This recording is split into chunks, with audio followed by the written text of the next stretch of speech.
Hello everyone, this is your dental madam doctor Nida Mehta और आज हम पढ़ने वाले हैं anatomical landmarks of maxilla and mandible. तो उससे पहले सब क्या बोलेंगे? Learn with fun, dental madam के संग मजे मजे में पढ़ लेंगे।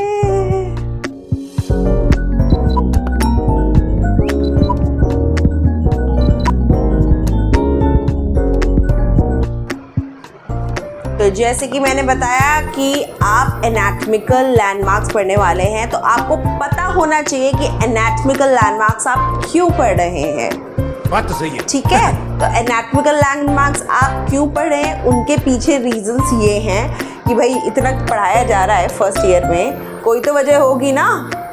तो उसको जानने के लिए आपको समझना पड़ेगा कि क्यों पढ़ रहे हैं। अंडरस्टैंडिंग डेंचर फिट, आगे चल के आप कोई डेंचर बनाते हैं। डेंचर एवरीबॉडी नोज, डेंचर जबड़ा देखा होगा अपने दादा दादी का, पानी में डाल के रखते हैं, नहीं देखा किसी और का देखा होगा, टीवी में देखा होगा, उसकी बात कर रहे हैं। We are talking about dentures here. ठीक है, तो डेंचर्स के फिट के लिए हमें पता होना चाहिए कि एनाटॉमिकल लैंडमार्क्स क्या है। एनाटॉमिकल लैंडमार्क्स मतलब क्या होता है कि आप उसको नाम से समझिए। एनाटॉमी, एनाटॉमिकल मतलब एनाटॉमी, लैंडमार्क्स वहाँ की एक इम्पॉर्टेंट जगह। इम्पॉर्टेंट जगह में कोई जगह ऐसी भी हो सकती है कि वो बहुत ही मजबूत हो और कोई ऐसी जगह हो सकती है जो कमज़ोर हो। तो हमें उस हिसाब से चलना होगा कि जो मजबूत है उसका सपोर्ट ले ले, जो कमज़ोर है उसको रिलीव कर दें। अंडरस्टूड? तो सबसे पहले हमारा understanding the denture fit, second आता है guiding the prosthetic placement. Prosthetic placement को गाइड करने के, जैसे आप कोई डेंचर प्लेस कर रहे हैं या पार्शियल डेंचर प्लेस करेंगे, तो आपको पता होना चाहिए कि वो कहाँ तक जाए। अब ये तो नहीं है ना कि हम बिल्कुल ऊंचा बना देंगे, कहीं पे भी बना देंगे। तो हमको पता होना चाहिए कि हमारा पूरा ये एल्वियोलर रिज है, ये आपका वेस्टिब्यूल्स है, तो हमारे कहाँ तक डेंचर्स रुकेंगे। लिमिटिंग स्ट्रक्चर्स आगे आएगा सब, जस्ट अभी मैं हिंट दे रही हूँ, आप समझोगे हम ये क्यों पढ़ रहे हैं। ठीक है, इसलिए हम पढ़ रहे हैं। थर्ड आता है creating functional bite. Functional bites के लिए, बाइट क्या है सबको पता है, बाइट क्या होती है, चबाते हैं जो, एवरीबॉडी नोज बाइट। तो बाइट, दो ऊपर के नीचे के दांत कहाँ मिलेंगे, इसके लिए हमको बहुत ज़रूरी है। बंद करते हैं ना वो, तो ये हो गया। फोर्थ आता है सपोर्टिंग एस्थेटिक्स, कि हम अब जब हम स्माइल करते हैं तो everybody knows where is canine, है ना, हेयर इज़ कैनाइन। तो कैनाइन में जो वो शेप आती है, तो हमें पता चल जाएगा हमें where we can place canine. Canine eminence होती है, later on you will understand that. तो उसके लिए हम ये पढ़ रहे हैं। फिर आता है preventing damage to the soft tissues. There are many soft, जैसे मैंने बताया कुछ चीज़ें कमज़ोर होती है तो हमें उनको बचाना है। तो प्रिवेंटिंग द सॉफ्ट टिश्यूज़, कुछ ऐसे सॉफ्ट टिश्यूज़ होते हैं जैसे फ्रेनम वगैरह, कि हमको उनको बचाना है, तो हम वहाँ उस एरिया को रिलीव देते हैं। तो that also we will understand. Learning for future clinical work, आगे चल के क्लिनिकल वर्क हमारा बढ़ेगा, तो उस चीज़ के लिए भी हमें बहुत ज़रूरी है जानना कि एनाटॉमिकल लैंडमार्क्स क्या है, कहाँ कहाँ है, उनका क्या क्लिनिकल सिग्निफिकेंस है। Okay, so next communicating labs. When in future when you will be practising, आपको लैब वाले से कम्युनिकेट करना, भैया ये इसको ऐसे करना है, उसको ऐसे करना है, तो आपको उसके नाम, उसका सिग्निफिकेंस, उसका रीज़न क्या है, सब पता होना चाहिए, तभी आप आगे कम्युनिकेट कर पाओगे लैब वाले से। फाउंडेशन फॉर एडवांस प्रोसीजर्स, जैसे कि एडवांस प्रोसीजर्स में आपके आगे इम्प्लांट, तो उसमें भी आपके ये बहुत इंपॉर्टेंट रोल प्ले करते हैं एनाटॉमिकल लैंडमार्क्स, कि कैसे हमें इम्प्लांट प्लेस करना है, तो ये उसमें भी आपके हेल्प करेंगे। That's why we are focusing today on anatomical landmarks. तो फिर अभी आपने पता कर लिया कि anatomical landmarks why we are studying it, क्यों हम पढ़ रहे हैं। तो अब हमें जानना ज़रूरी है कि एनाटॉमिकल लैंडमार्क्स कौन से कहाँ पे होते हैं और उनका क्लिनिकल सिग्निफिकेंस क्या होता है। सबसे पहले नाम, क्लासिफिकेशन हमको पता होना चाहिए। तो लिमिटिंग स्ट्रक्चर, लिमिटिंग स्ट्रक्चर क्या होते हैं? लिमिटिंग स्ट्रक्चर का मतलब ही ये है कि लिमिट्स है, ये भाई बॉर्डर्स हैं, समझ लो, ठीक है, यहाँ तक ही डेंचर जाना चाहिए। तो those are limiting structure. Then comes supporting structure, कि ये हमको सपोर्ट दे रहे हैं, डेंचर को सपोर्ट दे रहे हैं, ठीक है, तो उसको कहेंगे सपोर्टिंग स्ट्रक्चर। तो these are the classification, limiting structure के अंडर जाएगा और सपोर्टिंग स्ट्रक्चर के अंडर आएगा। लिमिटिंग स्ट्रक्चर के अंडर आपका क्या क्या आता है आपका labial frenum, labial vestibule, buccal frenum, buccal vestibule, hamular notch, posterior palatal seal area, fovea palatine, ठीक है। Then come supporting structures. Supporting structures में आपके फर्दर डिवाइड हो जाता है primary stress bearing area, secondary stress bearing area and relief area में। तो primary stress bearing area में आपका आता है हार्ड पैलेट। हम जानेंगे क्या है, जस्ट क्लासिफिकेशन एक बार रीड कर रहे हैं। Hard palate, posterior lateral slope of residual alveolar ridge. Secondary stress bearing area में आता है आपका रियुगे, और आपके रिलीफ एरिया में आता है incisive papilla and mid palatine रैफे। बताना। तो ये है हमारे एनाटॉमिकल लैंडमार्क्स ऑफ मैक्सिला, और हम ये पढ़ने जा रहे हैं, तो इसमें हमें पता होना चाहिए कि हम क्या पढ़े। ये तो पढ़े, अपने मुंह में भी कोशिश करिए जानने की, क्योंकि हम एनाटॉमी पढ़ रहे हैं तो हमें पता होना चाहिए कि क्या चीज़ के बारे में हम बात कर रहे हैं। तो when we talk about limiting structures, labial frenum हम बात कर रहे हैं, तो लेबियल फ्रेनम यहाँ पे, दिस इज़ योर लेबियल फ्रेनम। लेकिन हमारे मुंह में सब प्लीज़ फील करिए इसे। अपने लिप्स उठाइए और अपने टीथ के बीच में अपनी टंग डालेंगे आप, लाइक दिस। आप फाइब्रस स्ट्रक्चर को फील कर पा रहे हैं, उस बैंड को फील कर पा रहे हैं, टंग पे इम्पिंच कर रहा होगा हल्का सा आपका। That is your labial frenum. ये वही चीज़ है यहाँ पे जो आई है, this is your labial frenum. Then comes labial vestibules. Labial vestibules क्या है? यहाँ पे जब आप टंग डाल रहे हैं अपना, तो जो आपको एक गड्ढा फील हो रहा है लेबियल फ्रेनम से निकलते हुए आपके बकल फ्रेनम तक, this is your labial vestibule. Then comes your buccal frenum. These are your buccal frenum. Buccal frenum same वही fibrous bands आपको फील होगा साइड में, टंग नहीं भी जा रही है, you can see कभी भी अच्छे से शीशे में भी आप देख सकते हैं, आप अच्छे से आपको दिखेगा, या किसी और के मुंह में भी देख सकते हैं उठा के, तो आपको अच्छे से दिखेगा। तो this is your buccal frenum, and then comes again the buccal vestibule, जो गड्ढा है। तो this is your buccal vestibule. What my point? फिर जो ये आपको ये एरिया दिख रहा है ब्राउन सा, ये वाइट सा, ये पूरा actually this is your alveolar ridge है, ये पूरी आपकी। और हम इसके बारे में अगर पढ़ेंगे तो ये जो ग्रीन स्ट्रक्चर आपको यहाँ ऊपर दिख रहा है, दिस इज योर हैमुलर नॉच। और ये जो आपको फ्लोरोसेंट ग्रीन दिख रहा है यहाँ पर गोल गोल, this is your maxillary tuberosity, ठीक है।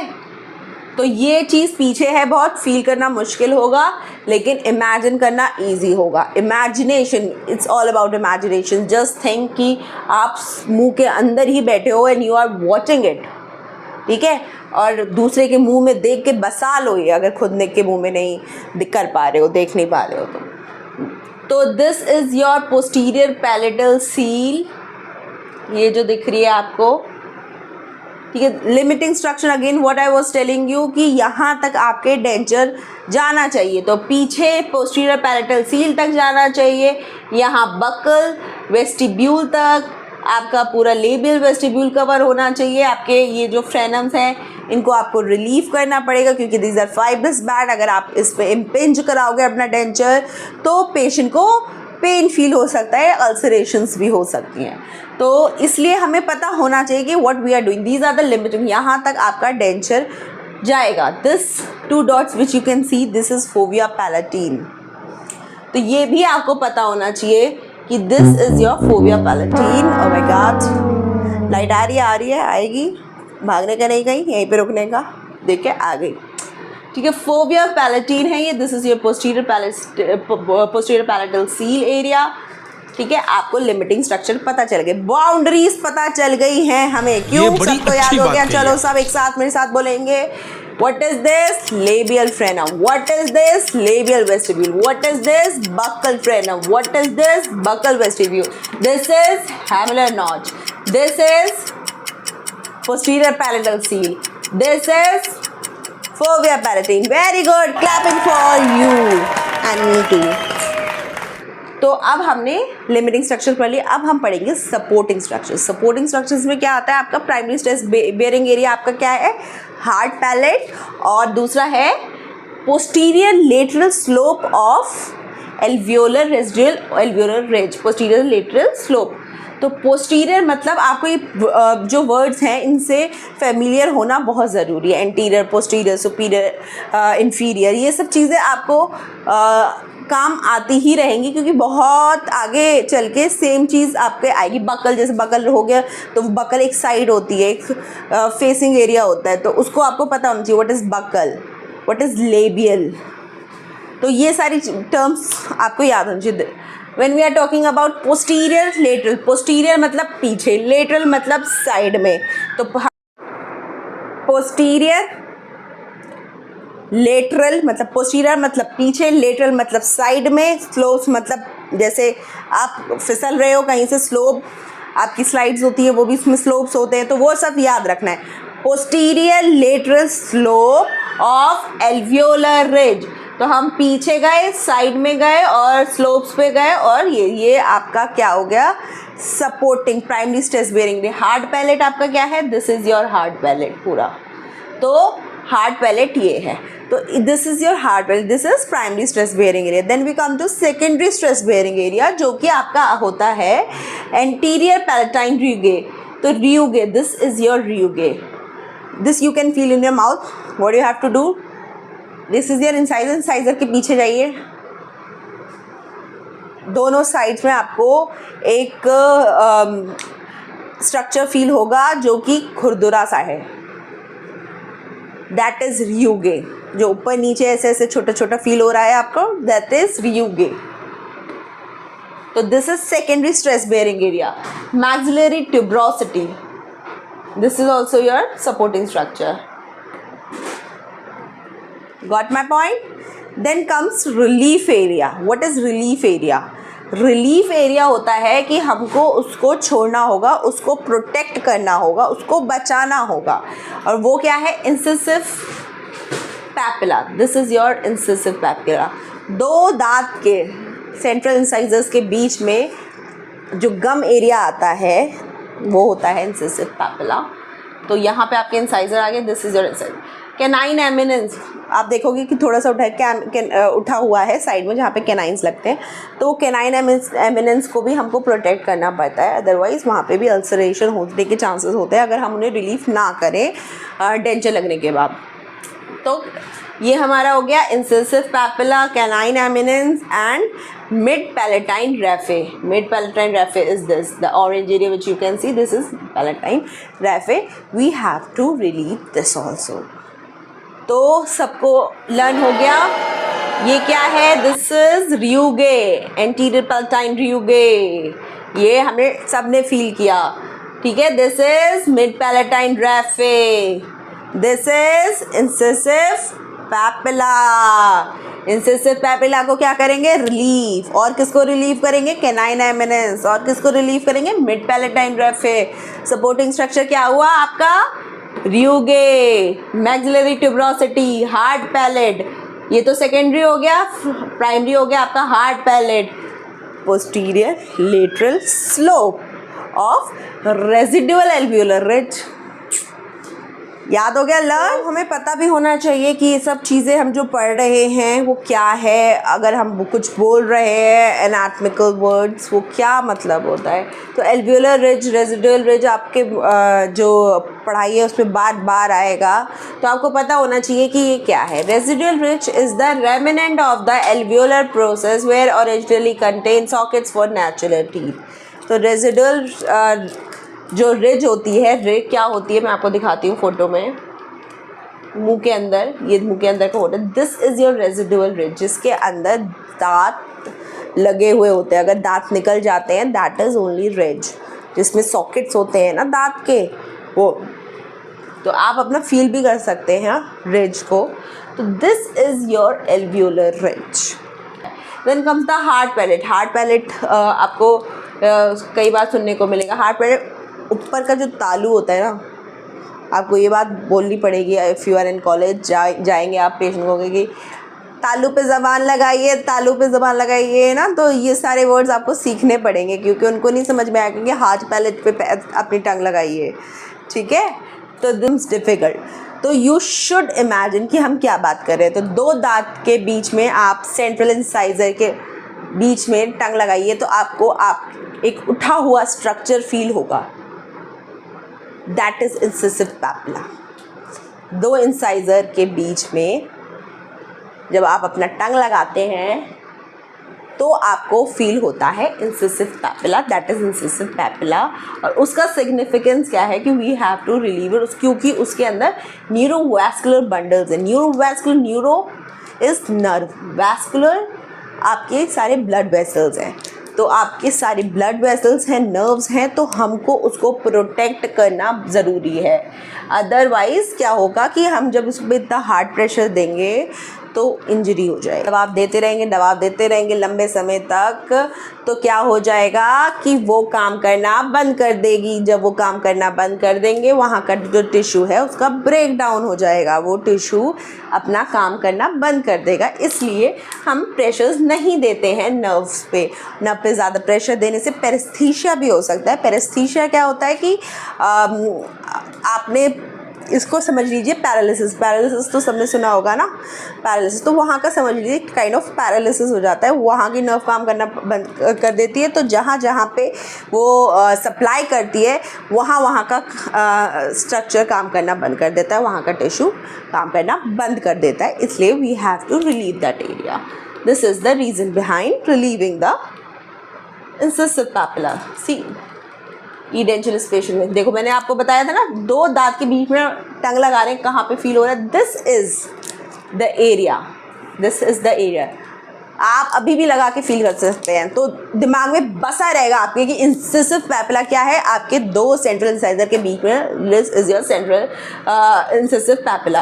और ईडेंचुलस पेशेंट में अगर हम देखें तो ये है, ये उठा हुआ पार्ट, दांत नहीं होता ना, तो दिस इज उठा हुआ पार्ट इज इंसिसिव पैपिला। अगर हम edentulous patient, edentulous, again I am using edentulous word, what does it mean? Edentulous का मतलब होता है बिना दांत के जबड़ा, ठीक है। ये इसीलिए मैं ये ऐसे पढ़ा रही हूँ क्योंकि मुझे पता है कि you are in first year, अभी आप नए नए आए हो, आपके लिए ये टर्म्स बहुत ही ज़्यादा डिफ़िकल्ट है, कंफ्यूजिंग है। तो आसान बनाने के लिए मैं बता रही हूँ, समझने के लिए लेमैन टर्म्स में एक्सप्लेन करो तो याद रहती हैं चीज़ें। अभी भी सब मुंह में ही बैठे रहे ना भाई, मुंह से कोई बाहर नहीं निकलेगा, तभी समझ में आएगा। Then come the palatal rugae. हमने सबने अपने टंग लगाए थे ना। They are the raised area of the dense connective tissue radiating from the median suture in the anterior 1/3 of the palate. It's secondary stress bearing. ये secondary stress bearing area ये हमने पढ़ लिया था, और ये हमने टंग लगाया था। जो इंसिसिव पैपिला है उसे थोड़ा सा पीछे अपनी टंग लाएंगे, दोनों साइड फील करेंगे तो एक उठा हुआ पार्ट आपको फील होता है, दैट इज रियुगे। सिग्निफिकेंस क्या होता है कि आप जब कुछ वर्ड्स निकालना चाह रहे होते हैं तो फोनेटिक्स में वो हेल्प करता है। कुछ वर्ड्स जैसे जो आपकी टंग वहाँ पे लग के वो वर्ड्स निकालती है, तो it helps in those phonetics, ठीक है। आप आ ई उ ऊ या रा ल व ये सब बोलते हैं ना, तो हर जगह की अलग अलग टच करती है। व बोल रहे हैं तो आपके नीचे के टीथ आपके अपर लिप पे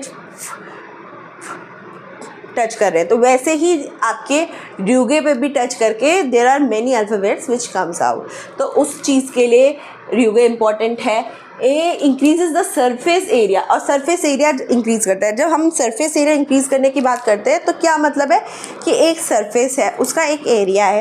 एग्जाम्पल कि अपनी बॉडी पे ले लीजिए, कोई कपड़ा आपको लगाना है तो कपड़ा ऐसे सीधी बॉडी पे कम लगेगा, ऐसे पे ज़्यादा लगेगा, तो ज़्यादा सरफेस एरिया बन रहा है। तो उसी तरीके से याद रखिए कि सरफेस एरिया इंक्रीज़ कर देता है, जो कि हमारे रिटेंशन में काम करता है डेंचर के। Retention, again I am using this word retention, what does it mean? It means कि उसको पकड़ने में, कि वो गिरे ना, तो उसको रिटेंशन इज़ पकड़ने में, तो पकड़ने में डेंचर के हेल्प करता है दिस फ्यूगे। तो it is the denture stabilising area in the maxillary foundation, और डेंचर को स्टेबलाइज करने में भी हेल्प करता है। स्टेबलाइज करने में कि ऊपर नीचे सीसॉ ना बन जाए, टिच टिच वहीं पे रुक जाए, तो उसके लिए भी हेल्प करता है आपका रियोगे। तो these are the points you should remember for the rugae. Let's come next. हाँ देखिए, ये मुंह में अभी हमने टंग से फील किया, अब आप देख भी सकते हैं। These are the ryuges, ये जो उठे उठे पार्ट है, ये this was your incisive papilla। इसके पीछे आए मीडियन पैलेटाइन रेफे थे, मिड पैलेटाइन रेफे थे, इस साइड जो है, और इस साइड जो है दिस इज ryuge। फिर आता है मिड पैलेटाइन सूचर। ये क्या होता है?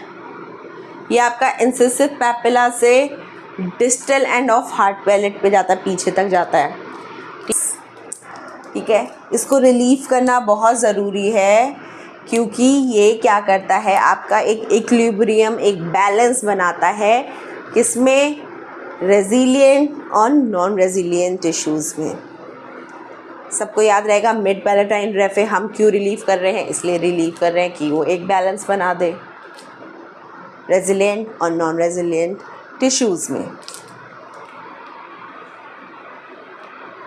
This is your mid palatine raphe suture.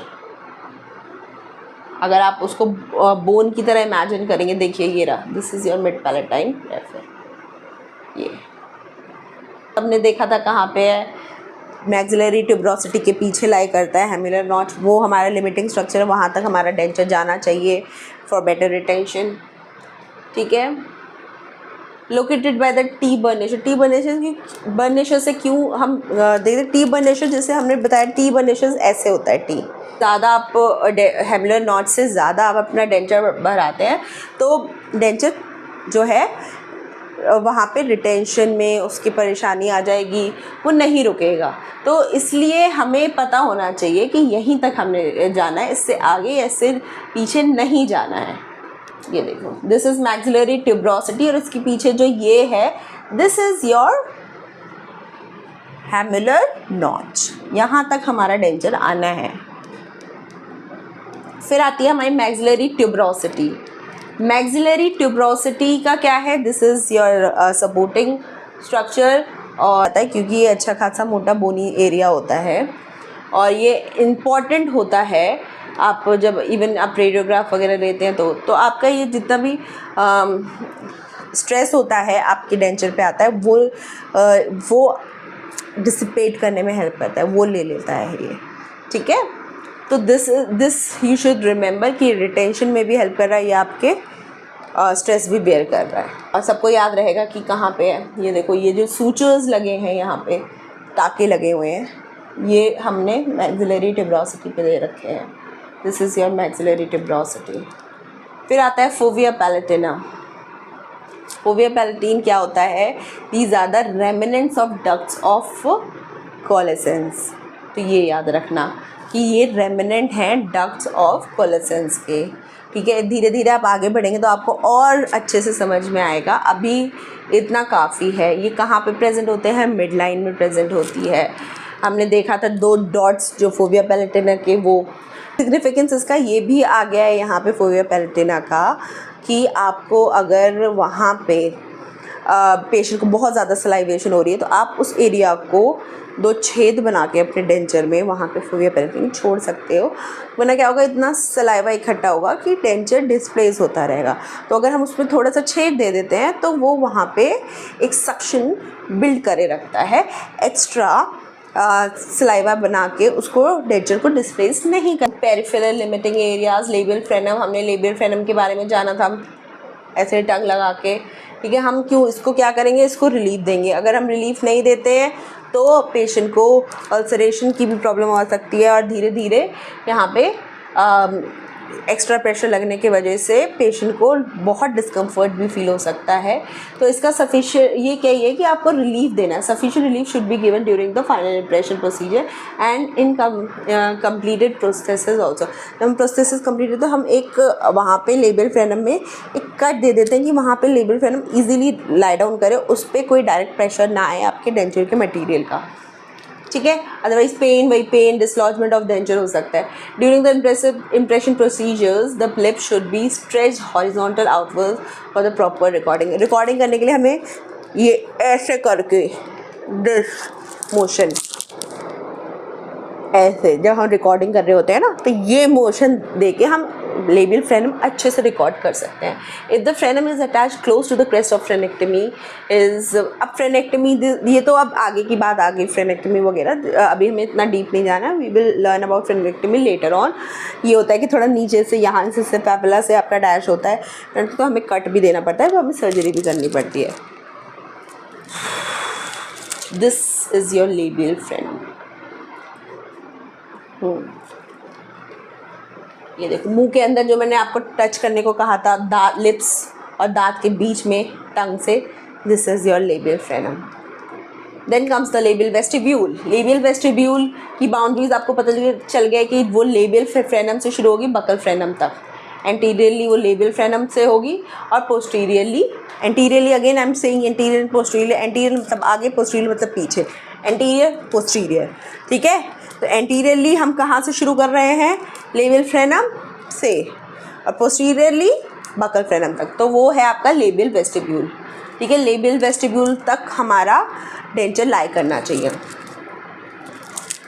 Okay कहानी बहुत है, हमें इतना डीप में नहीं जाना है, हमें पता होना चाहिए कि हम क्या बात कर रहे हैं, क्यों कर रहे हैं, कहाँ पे है वो, और उसका क्लिनिकल सिग्निफिकेंस क्या है। This is your labial vestibule. जो यहाँ पे लेबियल फ्रेनम से ये आपको जो दिख रहा है यहाँ तक, ये जो पूरा एरिया जा रहा है, this is your labial vestibule. Then comes the buccal frenum. अब हमने बकल फ्रेनम स्लोप्स है, एल्वियोलर रिज की स्लोप्स, वहाँ से शुरू होके आपके चीक्स के एरिया में जाता है। और तो इसका आपको बाउंड्रीज पता चल जाएंगी, जो बाउंड्रीज हैं उनके नाम भी होते हैं, तो वो सब आपको लर्न करने पड़ेंगे बाय हार्ट, तभी आपको समझ में आएगा। और वो बाय हार्ट आप तभी लर्न कर पाओगे जब आप जानोगे कि वो है क्या। तो always learn each and everything like that, कि आपको समझ में आएगी। When we are talking about mucous membrane, what is mucous membrane, होता क्या है mucous membrane. When we are talking about alveolar ridge, what is alveolar ridge, होता क्या है वो, तभी आपको समझ में आएगी बात क्या चल रही है भाई, वरना सब ऊपर से जाएगा। एक मसल होती है लेवेटर एंगुलारिस, जो कि आपके बीनीथ प्रेजेंट होती है और उसके पोजीशन को अफेक्ट करती है। ऑर्बिकुलरिस ऑरिस मसल होती है जो आपकी फ्रेनम को पुल करती है। और बक्सिनेटर मसल होती है, बक्सिनेटर मसल, जो कि आपके लेबियल फ्रेनम को पीछे ले जाती है। आगे कौन सी ले जा रही है, ऑर्बिकुलरिस ऑरिस, पीछे कौन सी ले जा रही है, बक्सिनेटर मसल। क्लिनिकल सिग्निफिकेंस क्या है, वही कि उसकी जो मूवमेंट्स होती हैं फ्रेनम की, और हम उसको रिलीव कर पाए ताकि वो इजीली अपना मूव कर पाए, ठीक है। अदरवाइज वही होगा, पेन हो जाएगा, अल्सरेशन हो जाएगी, डिसलॉजमेंट ऑफ डेंचर कर देगा। तो हमें ये सब चीज़ें ध्यान रखनी है। इसका इम्प्रेशन लेने का तरीका क्या है कि आपको चीक्स पकड़ के ऐसे पुल फॉरवर्ड और बाहर को निकाल कर ऐसे करके हमको इम्प्रेशन लेना है। Your frenum, this was your labial frenum, labial vestibule, buccal frenum. फिर आते हैं बकल वेस्टिब्यूल पे। बकल वेस्टिब्यूल क्या है, कि आगे एंटीरियरली क्या है, बकल फ्रेनम है, पीछे क्या है उसके, समझ लीजिए हेमुलर नॉच तक जा रहा है वो पीछे। तो ये सब है। उसका क्लिनिकल सिग्निफिकेंस क्या है कि आपकी जो डेंचर है वहाँ तक पहुँचना चाहिए, उससे ऊपर या उससे ज़्यादा नहीं होना चाहिए, वरना उसके डिसलॉजमेंट हो सकता है और अच्छे से डिटेंशन नहीं आएगी। एक तरीका होता है बस उसको रिकॉर्ड करने का, कि उसमें हम पूरा मुंह नहीं खुलाते हैं, ऐसे नहीं खुलाते हैं, क्योंकि उससे पोजीशन उसकी डिफरेंट हो जाती है। उस पर क्या करते हैं हम, पेशेंट को हाफ माउथ ओपन रखते हैं ऐसे, ऐसे नहीं कराते, हाफ माउथ ओपन करते हैं, तो हमारा सही बकल वेस्टिब्यूल रिकॉर्ड होता है। अदरवाइज़ फिर वो चेंजेस हो जाते हैं उसके नाक में और प्रॉब्लम आती है आगे। ठीक है, दिस इज़ योर बकल फ्रेनम और ये बकल वेस्टिब्यूल जा रहा है यहाँ पे, में हेल्प रुको कर जरा, रही है। सब्र करो। सिग्निफिकेंस क्या है, हम क्यों पढ़ रहे हैं इसको, उसकी पोजीशन का क्या है और उसको हम कहाँ पे अप्लाई करने वाले हैं, तो ये सब चीज़ें आपके दिमाग में रहेंगी तो it will become easy for you. And again I am telling you, if you want to learn in one on one session on Zoom, तो आप उसके लिए भी मेरे को गिवन नंबर पे कॉल कर सकते हैं। लाइक करिए, सब्सक्राइब करिए, मैं आपके लिए और वीडियोस लाती रहूँगी। मैंडिबल का भी हमारा रह गया है, मैंडिबल नेक्स्ट वीडियो में मैं अपलोड करूँगी ताकि आपको ईज़िली समझ में आए, जो बच्चे अभी अभी घुसे हैं BDS की लाइन में। ठीक है, so bye bye, take care, like, subscribe, share, और कोई भी प्रॉब्लम हो आप कमेंट सेक्शन में कमेंट करके बता सकते हैं, या किसी टॉपिक पे आपको चाहिए। तो ये मैंने किसके लिए बनाया है, मुझे एक मैसेज आया था, किसका, सानिया का मैसेज आया था, जिसने मुझे बोला था कि प्लीज़ आप इस पे बनाइए, ये हमारे को पढ़ाया जा रहा है, तो इसलिए मैं ये एनाटॉमिकल लैंडमार्क्स पढ़ा रही हूँ। होपफुली सानिया ये आपको हेल्प करेगा और आप अपने फ्रेंड्स वगैरह के साथ भी शेयर कर सकते हैं। Bye bye, take care.